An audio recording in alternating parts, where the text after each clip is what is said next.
신명기 5장 22절부터 33절 말씀까지 저와 여러분이 한 절씩 교독하면서 읽도록 하겠습니다. 여호와께서 이 모든 말씀을 산 위 불 가운데 구름 가운데 흑암 가운데에서 큰 음성으로 너희 총회에 이르신 후에 더 말씀하지 아니하시고 그것을 두 돌판에 써서 내게 주셨느니라. 산이 불에 타며 캄캄한 가운데서 나오는 그 소리를 너희가 듣고 너희 지파의 수령과 장로들이 내게 나와 말하되 우리 하나님 여호와께서 그의 영광과 위엄을 우리에게 보이심에 불 가운데서 나오는 음성을 우리가 들었고 하나님이 사람과 말씀하시되 그 사람이 생존하는 것을 오늘 우리가 보았나이다. 이제 우리가 죽을 까닭이 무엇이니까? 이 큰 불이 우리를 삼킬 것이요 만일 우리가 우리 하나님 여호와의 음성을 다시 들으면 죽을 것이라. 육신을 가진 자로서 우리처럼 살아계시는 하나님의 음성이 불 가운데서 바람을 듣고 생존한 자가 누구니까? 당신은 가까이 나아가서 우리 하나님 여호와께서 하시는 말씀을 다 듣고 우리 하나님 여호와께서 당신에게 이르시는 것을 다 우리에게 전하소서. 우리가 듣고 행하겠나이다 하였느니라. 여호와께서 너희가 내게 말할 때에 너희가 말하는 소리를 들으신지라. 여호와께서 내게 이르시되 이 백성이 내게 말하는 그 말소리를 내가 들은즉 그 말이 다 옳도다. 다만 그들이 항상 이 같은 마음을 품어 나를 경외하며 내 모든 명령을 지켜서 그들과 그 자손이 영원히 복받기를 원하노라. 가서 그들에게 각기 장막으로 돌아가라 이르고 너는 여기 내 곁에 서 있으라. 내가 모든 명령과 규례와 법도를 내게 이르리니 너는 그것을 그들에게 가르쳐서 내가 그들에게 기업으로 주는 땅에서 그들에게 이것을 행하게 하라 하셨나니 그런즉 너희 하나님 여호와께서 너희에게 명령하신 대로 너희는 삼가 행하여 좌로나 우로나 치우치지 말고 너희 하나님 여호와께서 너희에게 명령하신 모든 도를 행하라. 그리하면 너희가 살 것이요 너희에게 있을 것이며 너희가 차지한 땅에서 너희의 날이 길리라. 아멘. 부모님들이 자녀를 양육할 때 한결같이 자녀를 대하기가 쉽지 않습니다. 부모님이 좀 기분이 좋을 때는 굉장히 너그럽게 대하다가 또 화가 나면 별로 잘못 안 한 것 같은데 불같이 화를 내기도 합니다. 그래서 아이들이 종잡을 수 없게 만들죠. 또 어떨 때는 아이들이 반대로 부모님을 또 이렇게 잘 이용합니다. 예를 들면 손님이 오시면 평소에 분명히 안 되는 건데 손님 오셨을 때를 이용해서 부모님이 허락을 받습니다. 막 손님이 와서 이야기하는데 와서 자꾸 이야기합니다. 엄마 게임해도 돼? 막 그러면 엄마가 손님 때문에 제대로 말 못하고 그래 조금만 해. 그러면 이제 가서 게임을 합니다. 그래서 어떨 때는 게임하면 불같이 화를 내고 어떨 때는 게임을 해도 되고 이 교육 방침이 왔다 갔다 하는 겁니다. 그런데 여러분 인간과 신의 관계를 잘 보면 다른 세상 종교들 가운데는 신이 뭘 원하는지가 명확하지가 않습니다. 언제 그걸 알게 될까요? 이제 옛날에 우리 그 굿하고 이런 분들 보면 굿을 해야 진짜 무슨 문제인지 정확하게 알 수 있습니다. 귀신이 노하셨다. 근데 그때 무당이 말해주는 겁니다. 네가 이랬기 때문에 노했다. 그걸 듣고서 아 그래서 노했구나. 이걸 이제 그때 아는 거예요. 그런데 하나님은 그렇지 않아요. 하나님은 이럴 때는 이랬다가 저럴 때는 저랬다가 왔다 갔다 하시는 분이 아닙니다. 하나님은 한결같으신 분입니다. 하나님 우리가 뭘 해야 되고 안 해야 되는 것을 정확하게 우리에게 알려주셨습니다. 그것이 바로 하나님의 말씀입니다. 우리 이 말씀을 보면 하나님 뭘 원하시고 뭘 기뻐하시고 뭘 싫어하는지를 정확히 알 수 있습니다. 잘 모르고 그럴 수는 절대 없습니다. 오늘 우리가 읽은 이 말씀은 십계명이 주어지는 그때 상황을 좀 더 설명하고 있습니다. 이미 앞에서 여러분 들으셨겠지만 이 신명기에 나오는 십계명은 두 번째로 이야기해 주신 겁니다. 첫 번째 이야기해 주신 것은 이스라엘 백성이 출애굽하고 호렙산에서 모세가 직접 하나님으로부터 말씀을 받았던 거 그때의 상황이고요. 신명기에 나오는 것은 옛날에 40년 전에 하나님이 이런 십계명을 주셨다는 것을 그 후세들에게 알려주는 그런 내용입니다. 다시 말하면 오늘 제가 하나님의 말씀은 한결같다고 이야기했는데 그 말씀이 어떻게 우리에게 주어졌는지를 보여주는 한 장면이 나오는 거죠. 그러니까 하나님의 성경 66권 중에 하나님의 말씀 중에 특별히 우리가 잘 아는 십계명은 하나님이 직접 말씀해 주셨고 그것을 돌판에 새겨 주신 것을 모세가 백성들에게 전달해 준 내용입니다. 그러니까 하나님의 말씀은, 이 성경책은 그냥 사람들의 지혜를 모아놓은 그런 책이 아닙니다. 또 뭐 전설 따라 삼천리 그런 재미난 이야기를 모아놓은 게 아닙니다. 사람들이 지어낸 이야기가 아닙니다. 하나님께서 모세를 통해서 말씀해 주셨던 것처럼 여러 사람들을 통해서 하나님이 해주신 말씀을 기록한 게 성경입니다. 그래서 이 성경 안에는 하나님 말씀이라고 하는 어떤 권위가 있는 것이죠. 오늘 본문 22절에 보면 하나님께서 말씀하실 때 백성들의 반응이 어떤지를 우리가 좀 볼 수 있는데요. 모세가 그 당시에 호렙산에서 말씀을 들을 때 어떤 상황이었는지를 이렇게 이야기해 줍니다. 여호와께서 이 모든 말씀을 산 위, 불 가운데, 구름 가운데, 흑암 가운데에서 큰 음성으로 너희 총회에 이르신 후에 더 말씀하지 아니하시고 그것을 두 돌판에 써서 내게 주셨느니라.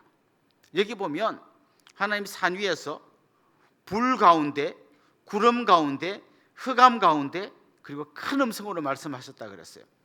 우리는 지금 이 글자로 이걸 읽습니다만은 실제로 이 상황을 본 이스라엘 백성들의 모습을 한번 상상해 보십시오.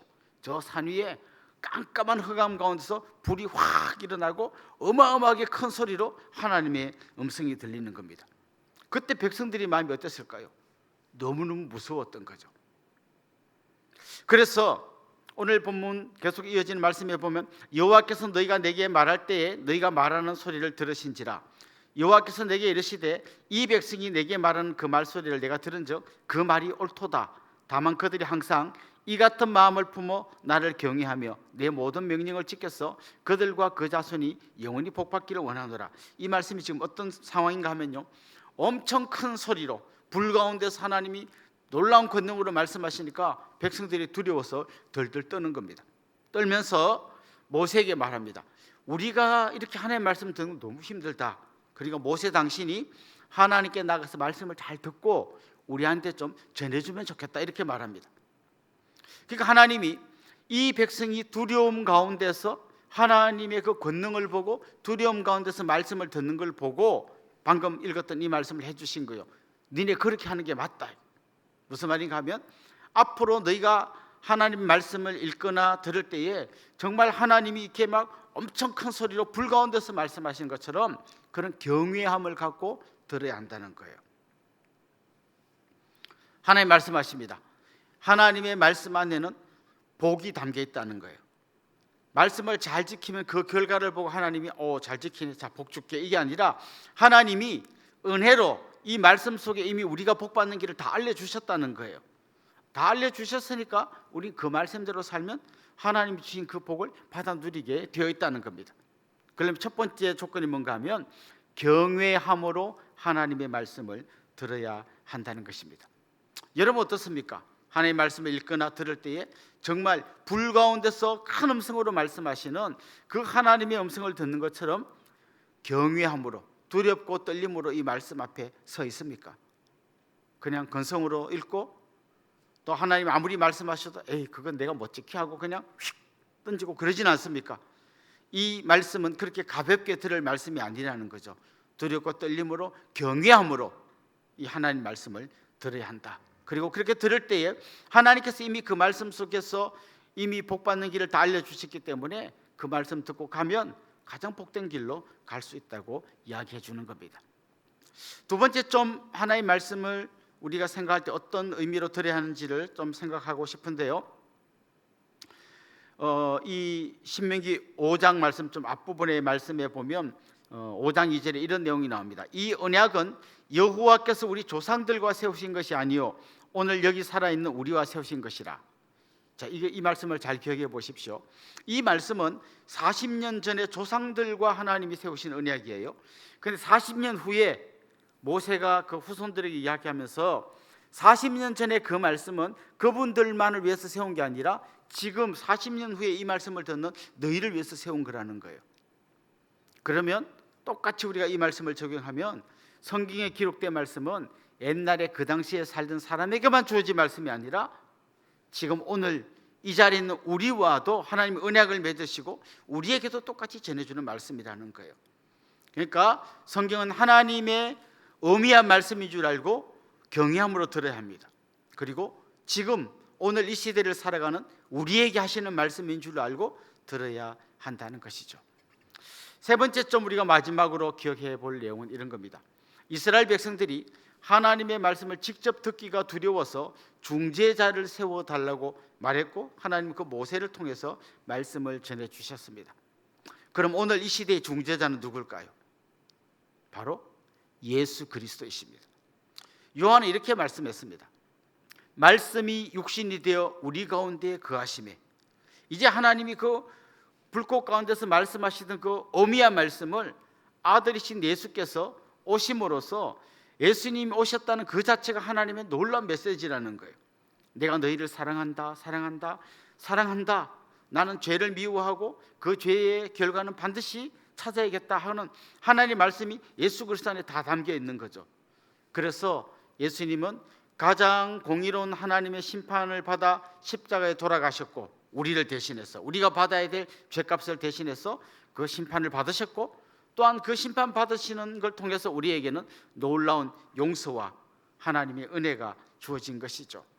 그러니까 하나님과 우리 사이를 중재해 줄 분은 오늘 이 시대에 우리에게는 예수 그리스도 그 한 분이십니다. 그래서 우리는 그 예수님을 통해서 두렵고 떨리는 마음으로 하나님 앞에 벌벌 떨고 감히 나가지 못하던 그들과는 달리 담대함으로 아바, 아버지라 부르면서 하나님께 나아갈 수 있는 겁니다. 그래서 우리는 그 중재자이신 예수 그리스도의 은혜를 기억하고 두렵고 떨리는 마음, 한편으로는 하나님을 경외하는 마음이 있지만 동시에 우리 안에 그 은혜에 대한 감사와 감격이 충만해서 그 말씀대로 사는 거예요. 그래서 우리는 하나님의 말씀을 돌판에 새기는 게 아니라 우리 마음판에 새기고 살아가게 되는 겁니다. 사랑하는 성도 여러분, 우리는 하나님께서 하신 이 말씀을 대할 때에 한편으로는 경외함으로 들어야 합니다. 그리고 오늘 이 시대에 나에게 주는 말씀으로 들어야 합니다. 그리고 마지막으로 은혜의 감격으로 기쁨으로 순종해 가며 들어야 하는 것입니다. 이제 여러분 안에 이 말씀이 특별히 2024년 올 한 해 살아서 역사하시는 말씀, 그리고 그 말씀이 미리 계획하고 준비한 대로 놀라운 은혜와 복을 받아 누리시는 귀하고 복된 믿음의 사람들이 될 수 있기를 주님의 이름으로 축원합니다. 기도드리겠습니다. 하나님 아버지, 하나님의 말씀을 대할 때에 가볍게 내 마음대로 알아서 취사 선택해서 듣는 것이 아니라 산 위에서 엄미하게 말씀하시던 그 하나님 말씀을 듣는 마음으로 경외함으로 말씀을 듣게 하여 주옵소서. 뿐만 아니라 이 말씀이 오래전 이스라엘 백성들에게 하신 말씀일 뿐만 아니라 오늘 이 시대를 살아가는 우리에게 주신 말씀임을 알고 듣게 하여 주옵소서. 한 걸음 더 나아가 우리의 중재자 되시는 예수 그리스도께서 우리에게 주신 그 놀라운 은혜를 기억하며 우리가 감사함으로 기쁨으로 이 말씀에 순종하고 이 말씀을 우리 마음판에 새기게 하여 주옵소서. 예수님의 이름으로 기도드리옵나이다. 아멘.